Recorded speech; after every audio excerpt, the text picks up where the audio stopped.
ချစ်ခင်လေးစားပါတော့မိတ်ဆွေပေါင်းတို့ခင်ဗျာယခုကျွန်တော်ဖတ်ပြပေးခြင်းနဲ့တာရကဇလန်လေးက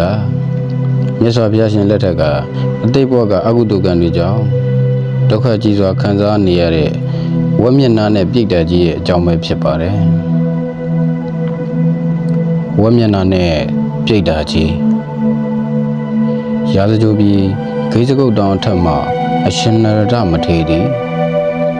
စွမ်းခံရန်ဆင်းလာစဉ်အလွန်ထူးဆန်းပြီးထိတ်လန့်မွဲကောင်းသောတရားဝါတူကိုမြင်တွေ့လိုက်ရသည်ထိုတရားဝါသည်ပြိတ္တာတူဖြစ်တော်လဲသူ၏ခန္ဓာကိုယ်သည်နတ်သားတစ်ပါးကဲ့သို့ရွှေရောင်ဝင်းဝါတောက်ပနေသည်သို့သောမြင်သူတိုင်းယွန်ရှာသွားရသည်မှာသူ၏ဥကောင်းဟာဝက်တကောင်ရဲ့ဥကောင်းဖြစ်နေပြီးသူ၏ပါးစပ်မှာပြည်ပုတ်တွေးပုတ်များယူစည်းကြနေကလွန်ဆိုးရွားလာသောအနှံဆိုးများနှင့်ရှင်သန်နေရပြီးဆာလောင်မုတ်တိတ်သည့်ဒုက္ခကိုအလွန်အမင်းခံစားနေရသည်ထိုမြင်ကွင်းကိုမြင်လင်အရှင်နရဒမထေရကအချင်းပြိတ္တာတင်းခန္ဓာကိုယ်မှာရွှေအစင်းကဲ့သို့ဝင်းဝါနေပါလျက်အဘယ်ကြောင့်ဥကောင်းမှာဝက်တကောင်ရဲ့ဥကောင်းဖြစ်နေရတာပါလေသင်ဟာအတိတ်ဘဝမှာမြည်သည့်ကံကိုပြုခဲ့၍ယခုလိုကံကြွေးဆက်နေရတာပါလေလို့မေးမြန်းတော်မူပါတယ်ထိုအခါပြိတ္တာကြီးဟာငိုကြွေးရင်းနဲ့ဤသို့ဖြေကြားခဲ့ပါတယ်အရှင်ဘုရားတပည့်တော်သည်လွန်ခဲ့သောကတ္တပမြတ်စွာဘုရားရှင်လက်ထက်၌သာသနာ့ဘောင်ဝင်ရောက်ကယဟန်ပြုခဲ့သူဖြစ်ပါတယ်ထိုယဟန်ဟာဝိနည်းတိတ်ခါဘုတ်ကိုအထိုက်လျောက်ဆောင်ထိန်ခဲ့ပါတယ်ထို့သို့ကာယကံဖြင့်ဆောင်ထိန်ခဲ့သောကုသိုလ်ရဲ့အကျိုးကြောင့်ယခုအခါ၌နတ်သားတစ်ပါးရဲ့ခန္ဓာကိုယ်ကိုရရှိနေရခြင်းဖြစ်ပါတယ်ဖေဟာသို့တော်လည်းထိုယဟန်မှာနှုတ်ဝစီကိုမူမဆောင်ထိန်နိုင်ခဲ့ပါဖေဟာစိတ်တို့လွယ်သူဖြစ်ပြီးမိမိနှင့်တဘောထားမတိုက်ဆိုင်သောယဟန်များအားဝမျက်နာရှိသူများတရိစ္ဆာန်နှင့်တူသူများဟု၍ရုပ်ရင်းကြမ်းတမ်းစွာဆဲ၍တိုင်းထွာမိခဲ့ပါれဖေဟာဤကဲ့သို့တန်ဃာများကိုနှုတ်ဖြင့်စောကားမိသောအကုသိုလ်ကံဟာယခုဘဝမှာ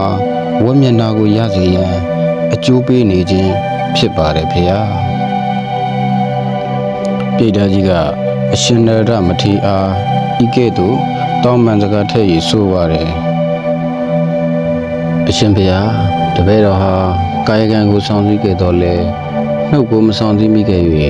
ယခုကဲ့သို့ဒုက္ခအတ္တိနဲ့ရှင်သန်နေရပါတယ်ဖေဟာဤအကြောင်းကိုလူတွေသိအောင်ဆင်ခြင်နိုင်အောင်ချပြပေးတော်မူပါဟောကြားပေးတော်မူပါအရှင်ဘုရားနှုတ်ကိုဆောင်စည်းကြရဲ့နှင့်အကုသိုလ်စကားများမပြောမိကြရဲ့တတိပေးတော်မူပါဖေဟာအရှင်နရဒမထေရသည်ကျောင်းသို့ပြန်ရောက်သောအခါထိုအကြောင်းကိုမြတ်စွာဘုရားရှင်အားလျှောက်ထားသည်မြတ်စွာဘုရားရှင်ကယဟန်တို့အားဤသို့ပြန်လည်မိန့်ကြားတော်မူခဲ့သည်ယဟန်တို့ကံ၏အကျိုးပေးသည်အလွန်ဆန်းကျယ်၏ဤပြိတ္တာကြီးသည်ကောင်းမှုကိုပြုလုပ်သဖြင့်ကောင်းကျိုးကိုရသလိုမကောင်းမှုကိုပြုလုပ်ခဲ့သဖြင့်မကောင်းသည့်အကျိုးကိုတပြိုင်နက်တည်းခံစားနေရခြင်းဖြစ်တယ်ထို့ကြောင့်ဗုဒ္ဓဘာသာဝင်လူသားအားလုံးကာယကံကိုဆောင်စည်းတကဲ့သို့ဝစီကံမနောကံဆိုတဲ့ကံတွေကိုအထူးဆောင်စည်းဖို့မှားကြရင်တရားပွဲကိုရုပ်သိမ်းခဲ့ပါတယ်ဤဝတ္ထုသည်ကျွန်ုပ်တို့အားစကားပြောခြင်း၏အရေးပါပုံကိုတိတိကျကျဖော်ပြပေးလျက်ရှိပါတယ်သူတစ်ပါးကိုကဲ့ရဲ့နှိမ့်ချခြင်းတွေဟာမိမိကိုယ်ကိုနှိမ့်ချအောင်ကိုယ်တိုင်ဆွဲချနေခြင်းသာဖြစ်တယ်ဆိုတာတတိချက်ဆင်ခြင်နိုင်ကြပါစေကံဤအမှန်တရားဆိုတာဘယ်သူမှမမြင်နိုင်တော့လဲမိမိပြုသောကံအကျိုးကိုမိမိသာစံစားခံစားရမှာဧကံမုတ်ချအမှန်တရားဖြစ်ပါတယ်ဒီဇလန်းကိုကြည့်ရင်ဒီဇလန်းကိုနားထောင်ရင်းဖြင့်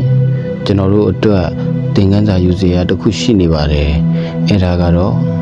အပြုအမူကောင်းတွေရှိနေုံနဲ့မပြီးသေးဘူးဝစီနှုတ်ကောင်းဖို့လည်းအရေးကြီးကြောင်းကိုတွေ့ရပါတယ်ကျွန်တော်တို့ဟာတစ်ခါတလေမှာကိုယ်တိုင်ကအလူတန်းတွေလုပ်တီလာတွေစောက်တည်နေပေမဲ့စိတ်တူလာတဲ့အခါမှဖြစ်ဖြစ်နောက်ပြောင်လို့တဲ့အခါမှဖြစ်ဖြစ်သူတစ်ပါးကိုထိခိုက်စေမယ့်စကားယုံရင်တန်တန်းစေတဲ့စကားတွေကိုတတိလက်လော့ပြောဆိုမိတတ်ကြပါတယ်အဲဒီဝစီကံရဲ့အကုသိုလ်ကံဟာဝမျက်နှာနဲ့ပြိတ္တာကြီးလိုမျိုးနောက်တစ်ချိန်မှာကိုယ့်ကိုပြန်နှိပ်စက်လာပါလိမ့်မယ်ဒါကြောင့်စကားတစ်ခေါက်မပြောမိခင်မှာဘယ်သူမှမထိခိုက်အောင်စဉ်းစားဆင်ခြင်ပြီးမှပြောကြပါလို့တိုက်တွန်းလိုက်ပါတယ်ညီကောင်းကျောင်းအနေနဲ့မိတ်ဆွေများအားလုံးကိုယ်စိတ်နှလုံးသုံးပါလုံးလုံခြုံစွာဆောင်စည်းနိုင်ကြပါစေကျမ်းမာချမ်းသာကြပါစေခင်ဗျာ